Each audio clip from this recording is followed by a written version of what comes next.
What's up, everybody, and welcome to another edition of the God Next podcast. I'm your host, Mitchell Baldwin, with my co-host, Donovan Moore. Yes, sir. Yes, sir. Now we got Ben and Bones Nate Ash back on the show today, man. What's up to everybody? B. How y'all doing? Hope you're enjoying the podcast thus far. We're almost a quarter way through the season. A lot more entertainment to come. Yep, just like B said, man, a lot of entertainment. Speaking of entertainment, man, week 5 was nothing short of entertaining. I mean, we had a lot of big swings, a lot of big upsets, things like that. So we're going to make sure to get into all of that today, man. Make sure you guys like, comment, subscribe, all that type of stuff. And without further ado, let's get into the intro.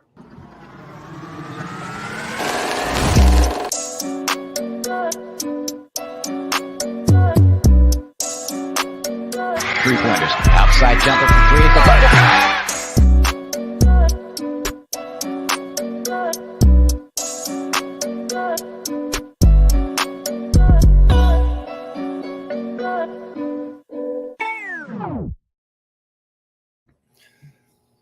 Alrighty, so before we get into the matchups for this week and a little bit of last week, got to make sure to go over this week's buys.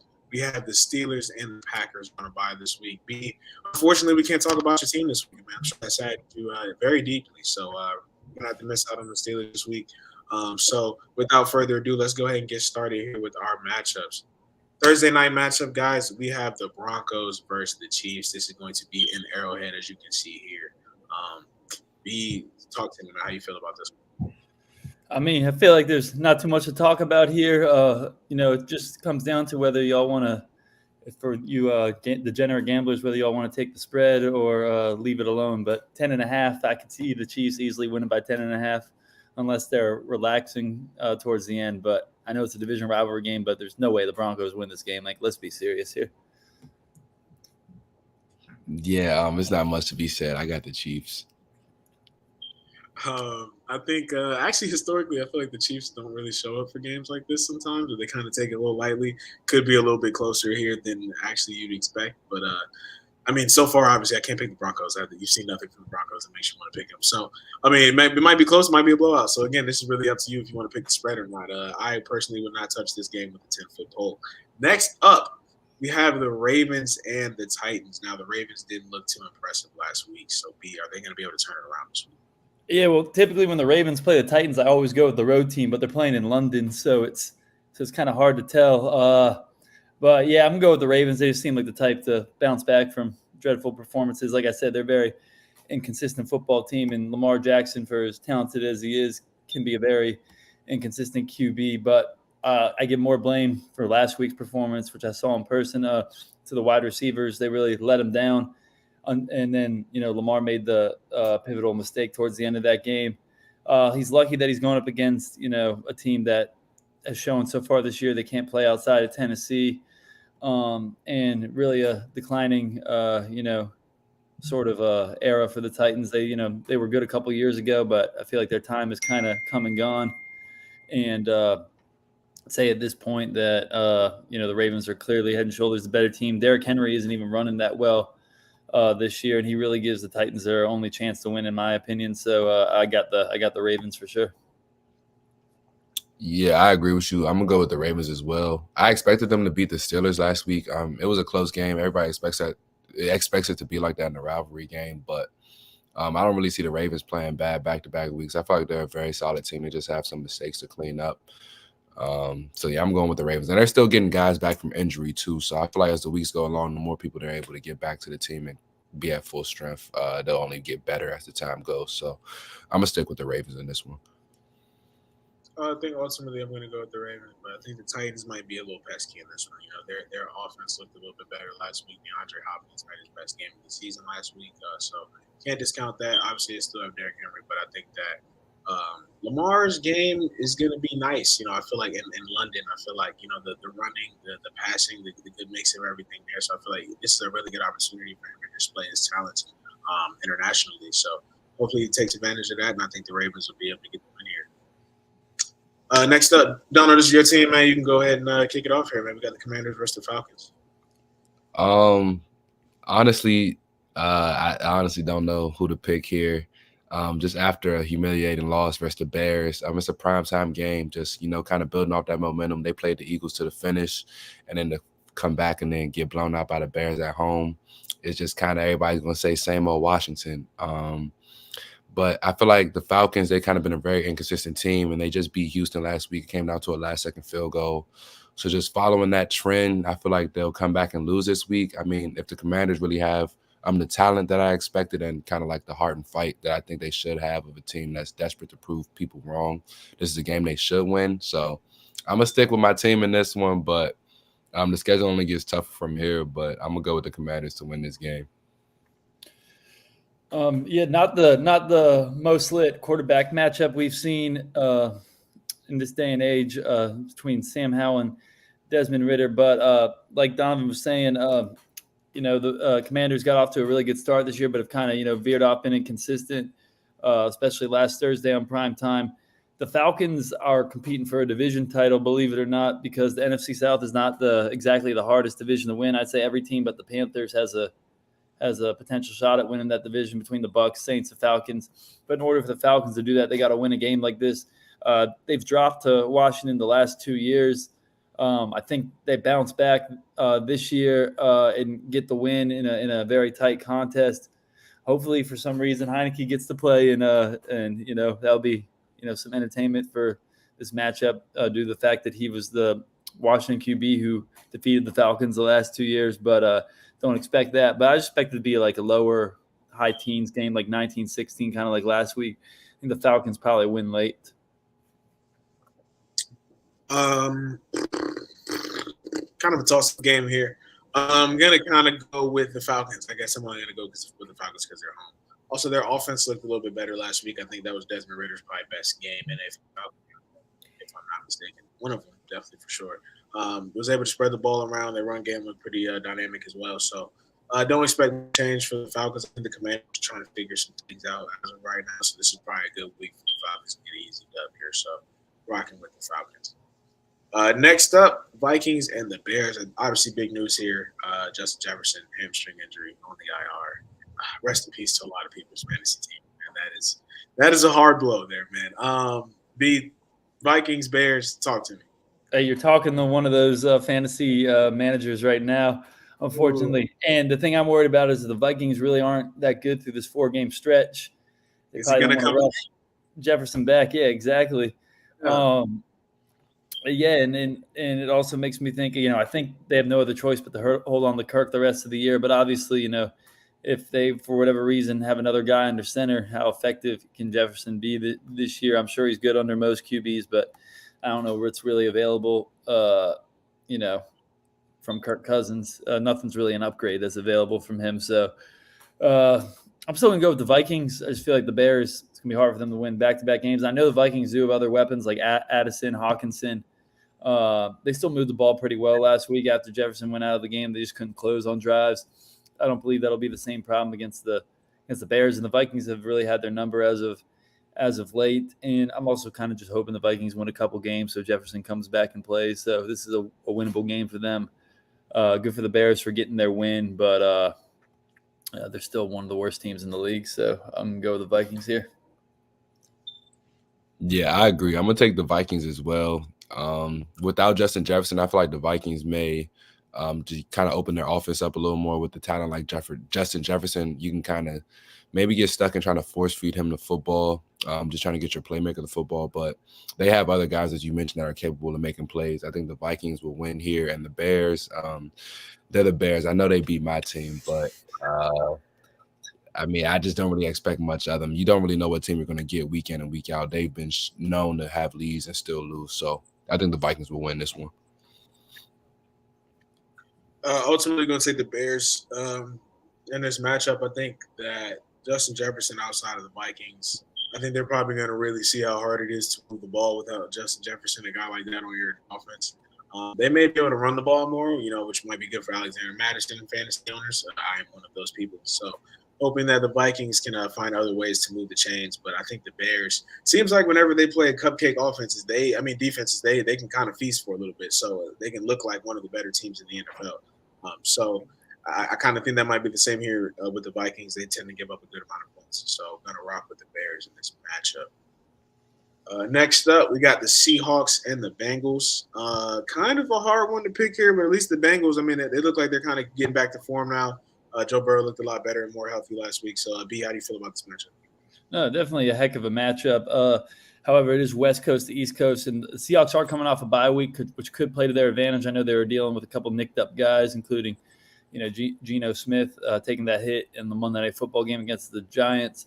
I know Burrow's still probably not going to look like, the best version of Joe Burrow all year, but he still is going to find out ways to, look good. And that all started last week. He hit Jamar Chase for three tutties. And I expect the Bengals to win this game because I just don't think, for as good of an organization the Seahawks are, they're not a team like the 49ers. They're not even as good as a team like Dallas, honestly.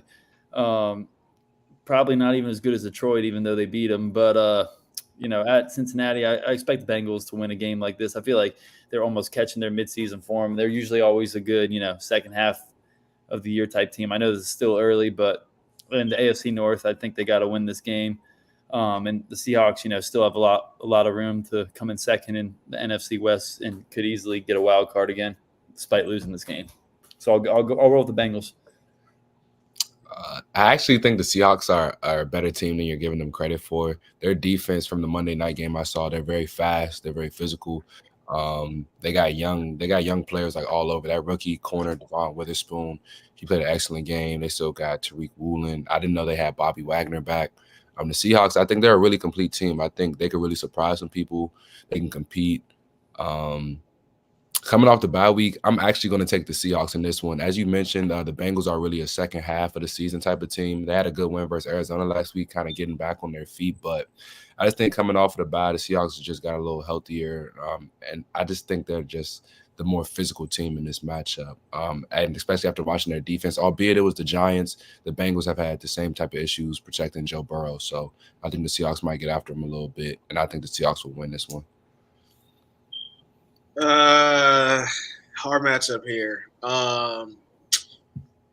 Bengals. Give me the Bengals. I think the Bengals defense has looked shockingly good at times, even though their offense hasn't looked that good. And I do like the weapons that the Seahawks have. Obviously, they have, good coach, Geno Smith, Jackson Smith-Njigba, DK, go down the list. They got a lot of weapons offensively, but I think the Bengals, again, I think that they have a lot of ground to make up. Obviously, they're 2-3, still, trying to hit their stride, trying to make up for a lot of the games that they lost early on in the year. So I feel like they're going to be motivated to get this win more so than the Seahawks. So I'll rock with the Bengals in this matchup. 49ers and the Browns, man. It still hurts to even read that team's name right now. B, how do you feel about this matchup?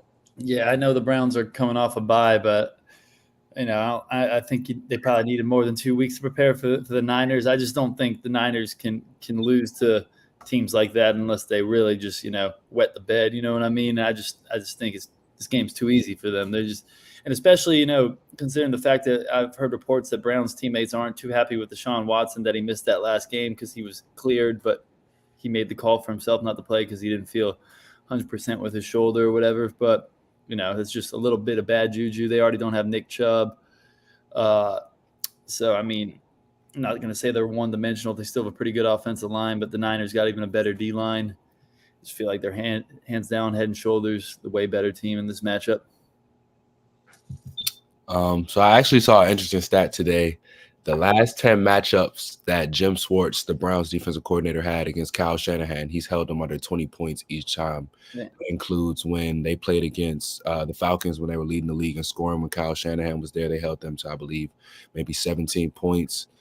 So I think the Browns defense is going to step up to the challenge, but I just don't think their offense has enough to get it done. I feel like the 49ers will find a way to win late. It'll be a very, very close game. But I'm going to have to take the 49ers. They're just, if not the best team in football, they got to be a top 2 to 3 team in the league. So I got to take the Niners until they play the Chiefs or Eagles or something like that. And I still may even take the Niners in that case. Yeah, the only team I'm not picking the Niners over right now is a fully healthy Chiefs team. What was the other team that you just said, Donald? Eagles. I still don't even think the Eagles can handle the 49ers right now. So, obviously not picking the Browns here. I do like the Browns defense. Like D said, I do think it'll be a close game. But ultimately, rocking with the 49ers in this matchup. This next one, a little bit of a toss-up. I've been kind of going in between this matchup all week myself. The Saints and the Texans. How do you feel about this one? It's a tough matchup just because I feel like the teams are, built a little similarly, but Texans bounced back from a loss last week. I think these teams are both kind of up and coming teams. Saints are a little inconsistent, which is why I'm going to pick the Texans because they're obviously, inconsistent, but they have more of the right to be inconsistent because they have a rookie head coach, rookie QB. I always think C.J. Stroud will play a good game, and Derek Carr, usually he's going to play a little, more good than he plays bad. But I think on the road in Houston, it's a big game for them, and they're competing. Both these teams are competing in tough divisions, so I think this is a game where the home team wins. I agree. I think the Texans have a very, very strong, they have a strong foundation to build off of. They have, I think Stroud, from what we've seen, is going to be good. D'Amico Ryans was an excellent hire for head coach. They compete with everybody they play against. But I think what separates the Saints in this matchup is their defense. The Saints have a very, very strong defense. And I think as the weeks go on, Derek Carr's shoulder is getting a little better. Alvin Kamara is getting back into the fold a little bit. I think they could really get Olave more involved and get him the ball a little bit more. But even with that being said, the Saints defense seems like they're strong enough to carry this team on weeks. The offense isn't really doing much. So I'm going to go with the Saints in this one. It'll be a close game, physical matchup. I can see it coming down to a last-second field goal, but I'm going to take the Saints to win. Another difficult matchup here. Ultimately, going to go with the Texans here. I think we talked about it. I think that they are the more consistent of these two teams. I think the Saints, obviously, they beat up on a really bad Patriots team last week. So going to ultimately go with the Texans here. I don't think the Saints are quite as good as they might have showed last week, because I think that was more about how bad the Patriots are than opposed to how good the Saints are. So rocking with the Texans should be a good matchup here, though. Could go either way. Colts and the Jags. If Anthony Richardson does not play in this game, even if he does play in this game, is anybody picking the Colts in this matchup? No, he's out. He's out 4 to 8 weeks. 4 to 8 weeks. Oh my gosh! I did not know that. That's crazy. Thankfully for the Colts, I feel like quarterback play hasn't really defined their team this year, and even possibly for this year alone, Gardner might be a better option just because he's more experienced. But Anthony Richardson seems to not be able to protect himself. Everyone thought he wasn't going to be able to protect the football, but he's not protecting himself. There's already his third injury of the year. Yeah. But Jacksonville looks like they're finding their stride a little. They already beat them at Indianapolis. That's crazy how they're already playing a division opponent twice in the first 6 weeks. I'll have to ask the NFL schedule gods on that one, but definitely got the Jaguars here. They're going back home from their other home, London, and I think they'll continue to find their groove and win these important division matchups. Yeah, I agree. I think the Jaguars were able to find their rhythm back out in London after kind of stumbling out of the gates a little bit back here in the States. So I'm going to take the Jaguars to win this one as well. And I think they're going to start to find their stride here and really take off and be that team that we kind of expected them to be before the season started. So I got the Jaguars. Also rocking with the Jaguars here. I think it's very interesting, the whole John contract situation. We can kind of get into it a little bit here. I think it was really weird for them to be like, all right, let's wait and see on this whole contract situation. Then you get 4 weeks of Zach Moss being a top 3 running back. And then randomly on the 5th week, you're like, sure, JT, come on back. We'll give you a full contract after we just saw Zach Moss go off. And then he's back. It's not like he was unhealthy. He's been healthy the whole time. So he comes back. You let Zach Moss get 80% of the work as opposed to Jonathan Taylor's 20%, and Zach Moss goes off again. So what is the real plan here with the whole running back situation? It's so weird to me. The whole waiting to sign JT made no sense to me, because now you kind of got the value that you were looking for when you were trying to hold out on JT. You have the value, and now you're like, we'll just double down on JT, which made no sense. But yeah, obviously I like the Jags in this matchup, so we'll rock with that. Next up. Again, pretty easy matchup here. I don't know if anybody's picking the Panthers in this matchup. Just go to the next game, please. That'll be ugly. There you go, man. You guys heard it.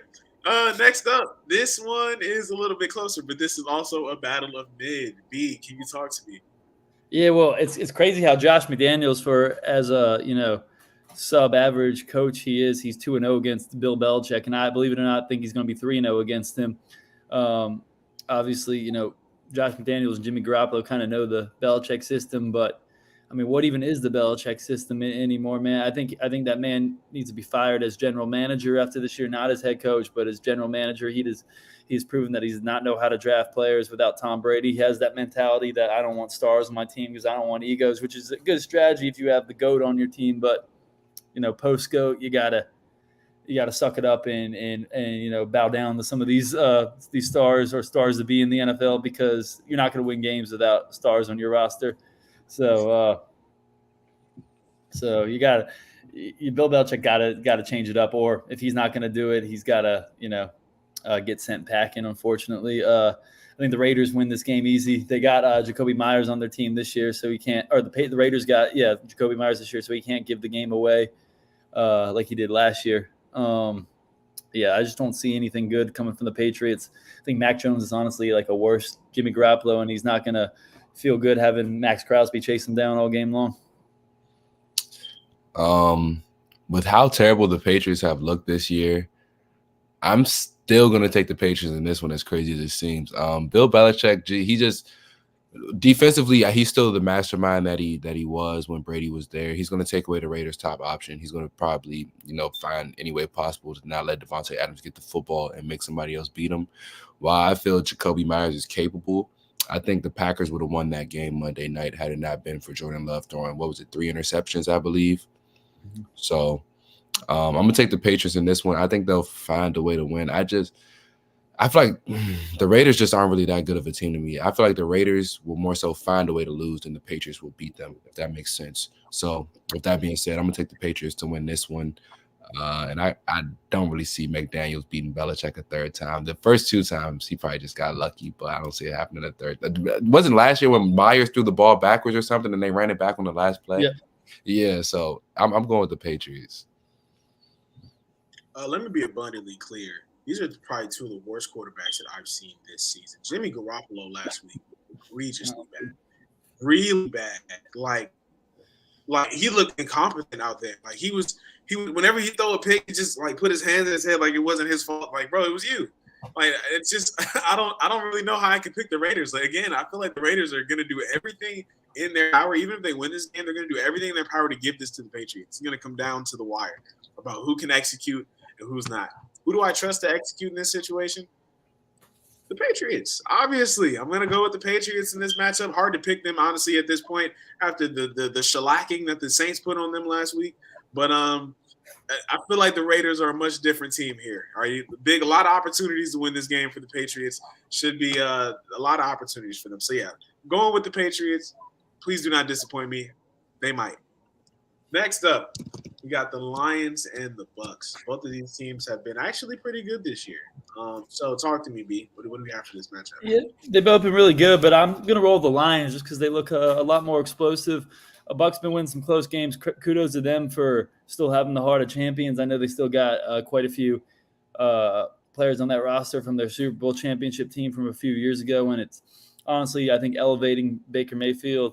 They have a lit receiving core, even though those 2, Godwin and Evans, are getting older. I know Evans was back at practice this week, but I think he is still fighting a hammy. But the Lions, what can I say, man? I mean, I don't think they're the Niners. I don't think they're the Eagles. I don't think they can compete with those 2 teams yet, but they could very well be the 3rd best team in the NFC. I don't really see why not. Either them or Dallas. The NFC is just not that strong of a conference, to be honest. But, yeah, I'll take the Lions over the Bucs. I think they're the better team.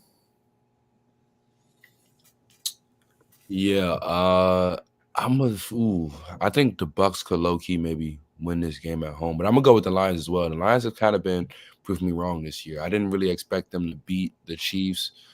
They might not be the same old Lions anymore. They look faster, physical. They just seem like the aggressors in each game they play. Albeit they've played some not so great teams. I think they played the Falcons, who they got an easy win against. I think last week they played the Panthers. But I think the Lions can definitely win this game. I think it'll be closer than some people may expect. The Buccaneers still have a strong defense in place, but I think the Lions will still win this one. Out of those bad matchups that the Lions have had this year, they did have that one impressive one. Game 1, week 1 versus the Chiefs, man. Even though Travis Kelce wasn't out there, I still think that was pretty impressive. And then David Montgomery has been great, dare I say. One of the worst running backs that you can face in fantasy right now. He's crushing dreams, making people upset for no reason. Jahmyr Gibbs looks like he has no role in this offense right now. Monty looks great. Amon-Ra St. Brown looks pretty good. Sam Laporta. I know a man named Sam Laporta who also looks great. Jared Goff looking pretty good. Aiden Hutchinson on the defensive side, making one-handed grabs across the body. What? I hadn't seen that before, bro. The Lions look great. I can't lie to you. So can't lie to get it lie. Anyway, going with the Lions, guys. Next up, we got the Cardinals and the Rams. Don't know if there's much to talk about here, B. Talk to me, man. I mean, Sean McVay's having one of his, finer coaching jobs with the Rams because they are a little bit of an underwhelming roster. But I think getting Cooper Kupp back is a huge booster. He obviously had 119 yards in his first game back, like he was never gone. He's Cooper Kupp. He's just automatic. Aaron Donald definitely needs help on that defensive line because no one else is generating pressure. Cardinals were, competing with teams, but the last 2 weeks they've kind of started to get blown out, and the Rams have really had their number ever since McVay's been the head coach, and they still don't have Kyler Murray back yet. So, and the Rams are kind of a bounce back team every week, every time they lose. So that's why I expect them to get to 3-3 and possibly manhandle the Cardinals this week. But I think 000 on the clock. They'll be up on the scoreboard. So go in the Rams. Yeah, to your point, the Rams have been, I think, win-loss. Just following that trend, I think they'll win this week. Cooper Kupp and Nakua, it seems like they could be a pretty good 1-2 wide receiver duo. Kyron Williams out of the backfield has been having a solid year. So I think the Rams will win this matchup here. I would have to agree. Just to go back to B's point about the Cardinals losing like the last couple of matchups here. Cardinals got a 4th-and-1 stop against the Bengals to stop them from getting a touchdown. They were still in the game at this point. Josh Dobbs backed up at their own 1-yard line and throws a pick right there at the 1-yard line. And then the Bengals just walk in a touchdown. And then from there, the game was over. So, like, the Cardinals kind of beating themselves at that point. Like, they were in the game, and then all of a sudden they just weren't. Like, the momentum just completely shifted after that. And Josh Dobbs just didn't really seem to have the confidence after that. So, I think that ultimately, I think the Rams will win here. The Cardinals are still frisky, but I don't think this week is the frisky week for them. So, rocking with the Rams. Next up, we got the Eagles and Jets. Don't know, again, if there's much to talk about here, B. The only thing to talk about is, I don't know if any of you guys knew, but the Eagles are all-time 12-0 against the Jets. And I can't think of one reason why I won't get the 13-0. I'm dead serious, unless we're talking about preseason games, which no one cares about, but they do play in the preseason every year. But, since 1973 to 2021, the Eagles are 12-0 against the Jets. Isn't that just crazy? 12 times you haven't beaten the team. I mean, it does kind of make sense because the Jets have been, pretty bad their entire history outside their 1968 championship team, which was before they ever played the Eagles. So expect the Eagles to, continue their dominance of the Jets. No Aaron Rodgers to save the day. Yeah, I got the Eagles. The Eagles. Not much to talk about here. Same thing with this matchup, guys. Anybody picking the Giants? Nah, I'll just say one thing quick about the Bills, man. I'm no Bills apologist. They play sloppy sometimes. They dominate teams when they win, but that was really screwed up at the NFL to give them a home game in London against Jacksonville when Jacksonville was in London back-to-back weeks, and when they play a game in London every year, probably have a fan base in London. They really just ripped the home game off the Bills schedule, and it was really an away game, which we kind of talked about last week. I don't think any of us went with Jacksonville, but we did go over that scenario, how it could be tough because, the Jaguars had those fresh London legs and play there every year. So really, if I were them, I wouldn't be too pleased with the NFL for that game. Nevertheless, they got a bounce back game against the Giants who don't really have anybody right now, but Daniel Jones and Darren Waller are both fighting injuries.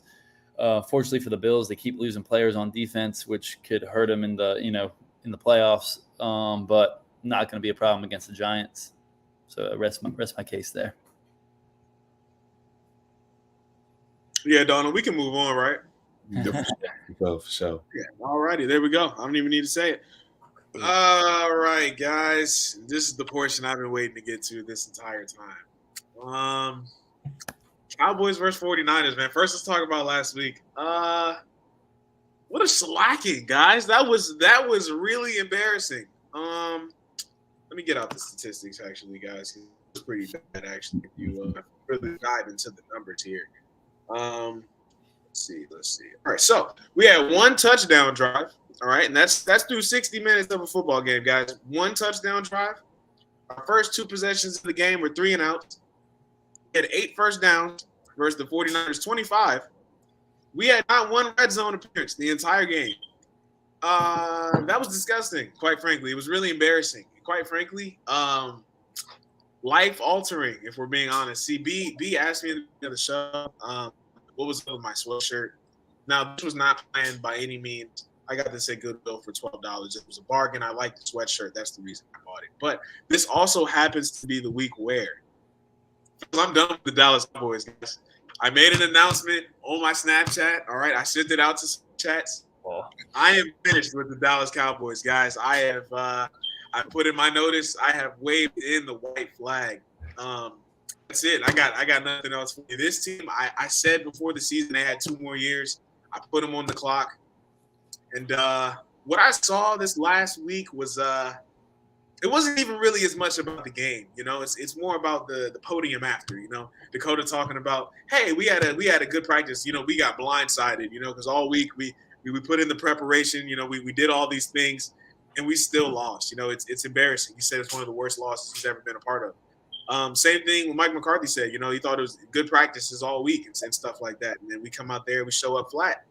And then you got Micah Parsons on his podcast talking about the next time we see them, it's going to be personal since you wanted to make it personal. Does anyone want to tell Micah Parsons that we lost to them the last 2 years in a row in the playoffs? It was personal before the game started, buddy. If you wanted to make things personal, if you wanted to really make a statement, do some things, and really want to back yourself up, make you feel tough, you could have done it in the entire 60 minutes that you were playing the 49ers. You did nothing, buddy. Quite frankly, TJ Watt is wiping the floor with you with Defensive Player of the Year. So there you go. I mean, what's really happening in Dallas? There's nothing positive going on. And this is the week where I can definitively say Brock Purdy is better than Dakota Prescott. I don't even believe it is close. I think it is a very significant gap. And Dakota made that gap very wide last week. So done with the Cowboys. I know what I just said. Kind of wild, D. I see the face you're making. I am actually, after all of that entire soliloquy, the Chargers defense is absolutely awful. So I'm going to go with the Cowboys here. I do think they'll be able to bounce back from the loss last week. But ultimately, it's not going to mean anything because it's not going to mean anything. And if they do lose, it'll be even more personal because Kellen Moore is on the other side calling the offensive play calls. So, yeah. B, go ahead and take it away.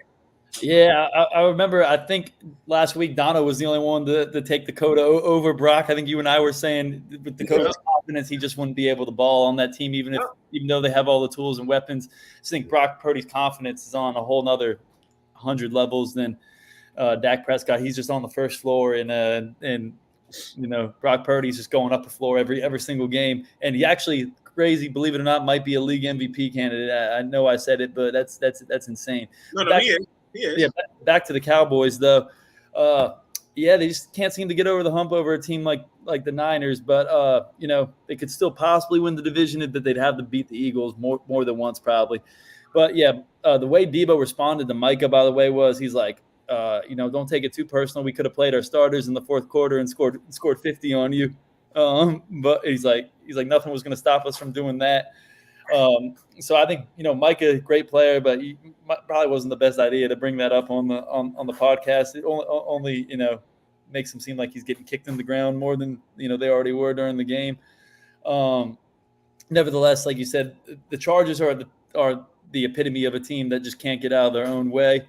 The Cowboys are the team who just can't win big games. So I'm going to go with the team who, you know, is good at beating the inferior competition. I know Justin Herbert's better quarterback than Dak, and Kellen Moore's got a statement game ahead of him, but still think the Cowboys head and shoulders are the better, or Mitch's words, probably less bad organization between the two. So I'll rock with Dallas here. I think we'll be close. I think it'll be like 20-17. Chargers probably will miss a field goal or something to tie the game. It'll be a sloppier game. Yeah, I'm gonna go with the Cowboys as well. Even though the game's in LA, I feel like this probably feel like a home game for the Cowboys, just with the way their fans travel, and they probably have a huge fan population out there in California. I think after getting punched in the face like that against the 49ers, you kind of see what type of team you are just the next week after that. So I expect Dallas to bounce back, especially their defense more so, because the 49ers, I think they maybe punted once all in that game. So it's not to say the Chargers are a bad team. It's just the Chargers are an inconsistent team. And just following that pattern of inconsistency, I think they won their last game for the bye. I expect the Chargers to lose this game in some type of Charger way. So I got the Cowboys to win. Just to piggyback on B's last point, that Debo said that obviously the 49ers could have scored 50. People do forget CMC was at the goal line when he fumbled. That doesn't happen very often. So that could have easily been your 49 piece right there. And then obviously if they play their starters in the fourth quarter, this could have been a 60-point game, guys. Like, if we're being realistic, if they really tried, this could have been a 60-point game. Like, it would have been a 50-point loss. It would have been 60-10, and it would have been a 50-point loss, just like the one we saw earlier this year with the Broncos. That is embarrassing. Like, I want you to really think about that, bro. 2 50-point games in a season, and one of them would have been my team. That is, it's crazy to think about. It's crazy to comprehend. We looked really bad last week, and I keep saying we. This is like, it's like when you break up with somebody and you got to get over that at first. You keep saying we, but it's not a thing anymore. You know, it's broken up. So you got to give me a couple weeks, guys. I'm still grieving. But yeah, I'm done as a Cowboys fan, guys. But Mitch, real quick, I just had a question I wanted to take up with you, because me and my friend who I went to the Steelers game with last week, we were talking about this on the way back, and I was like, damn, that's a really interesting question. If Russell Wilson and Dak Prescott switch teams, would we be having the exact same, record between the two teams, or do you think one team's better, one team's worse than what they currently are? Like, because a lot of people, I think the consensus is Russ is a little worse than Dak right now, but he also plays for the Broncos. Russ's numbers have been really good, actually. His numbers are good this year. If their defense wasn't as bad as it is, I think that they'd be in a lot better position this year. But my thing, here's something that I wanted to think about, right? If you put Justin Herbert, right, on the Cowboys, and you put Dak Prescott on the Chargers with their awful defense, what the hell would the Chargers look like? That's what I want to know. Because even with that bad defense, Justin Herbert is in games all the time. And these aren't even close. These are 30-point games. He scores 30 a game with bad defense. Dakota can't do that kind of stuff. So it's crazy to think about if you switch that situation. But yeah, Russell Wilson, I think the Cowboys could be better. Maybe not. I think the Broncos, whoever the quarterback is for them, probably will be awful because their defense is awful. So yeah, there you go. But hope you guys enjoyed the show for this week, man. Make sure you guys like, comment, subscribe, all that type of stuff. And we'll be back at it next week. Anything else anybody wants to say? No, sir. Look forward to it. All righty. We'll catch you guys next week. Appreciate it.